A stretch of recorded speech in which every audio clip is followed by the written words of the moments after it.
చదివినట్లయితే లేఖనాలు చూడండి. అపోస్తలుడైన పౌలు గారు రోమీ సంఘానికి రాస్తూ రోమీయులకు రాసిన పత్రిక 1వ అధ్యాయం 4వ వచనాన్ని మనం చదువుకుందాం.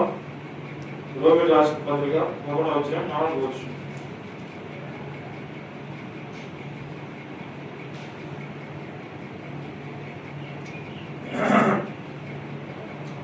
యేసుక్రీస్తు దాసులను అపోస్తలుడుగా ఉండుటకు పిలువబడిన వాడును దేవుని సువార్త నిమిత్తం ప్రత్యేకింపబడిన వాడునైన పౌలు రోమాలో ఉన్న దేవుని ప్రియులందరికీ అనగా పరిశుద్ధులుగా ఉండుటకు పిలువబడిన వారందరికీ శుభమని చెప్పి రాయనది. మన తండ్రి అయిన దేవుని నుండి ప్రభు అయిన యేసుక్రీస్తు నుండి కృపా సమాధానములు మీకు కలుగును గాక. దేవుడు తన కుమారుడు మన ప్రభు అయిన యేసుక్రీస్తు విషయమైన ఆ సువార్తను పరిశుద్ధ లేఖనములందు తన ప్రవక్తల ద్వారా ముందు వాగ్దానం చేశాను. యేసుక్రీస్తు శరీరం బట్టి దావీదు సంతానంగాను మృతుల్లో నుండి పునరుద్ధరణైనందున పరిశుద్ధమైన ఆత్మను బట్టి దేవుని కుమారుడుగాను ప్రభావముతో నిరూపింపబడెను. ఈయన నామము నిమిత్తము సమస్త జనుల విశ్వాసమునకు విధేయులైనట్టు ద్వారా మేము కృపను అపోస్తలత్వమును పొందితిమి. ఇక్కడ చూడండి, ఆయన పునరుద్ధరణ అంటే ఏంటంటే ఈ మత్తయి సువార్త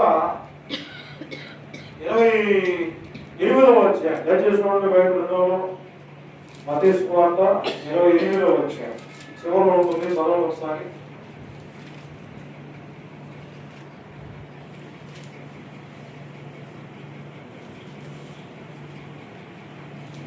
విశ్రాంతి దినం గడిచిపోయిన తర్వాత ఆదివారం తెల్లవారుచుండగా మగ్దలేని మరియు వేరొక మరియు సమాధిని చూడవచ్చువి.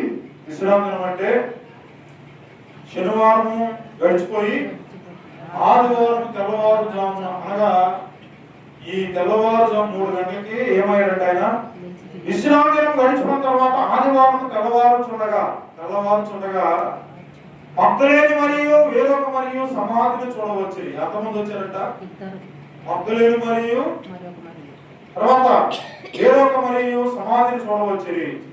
ఇదిగో ప్రభువుతో పరలోకమును దిగివచ్చి రాయి పొలించి దాని మీద కూర్చుండెను. అప్పుడు మహా భూకంపము కలిగెను. ఆ భూత స్వరము మెరుపువలే ఉండెను.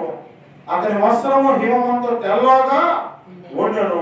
అతనికి భయపడటం వలన కావలి వారు వణికి చచ్చిన వారి వలె ఉండెను.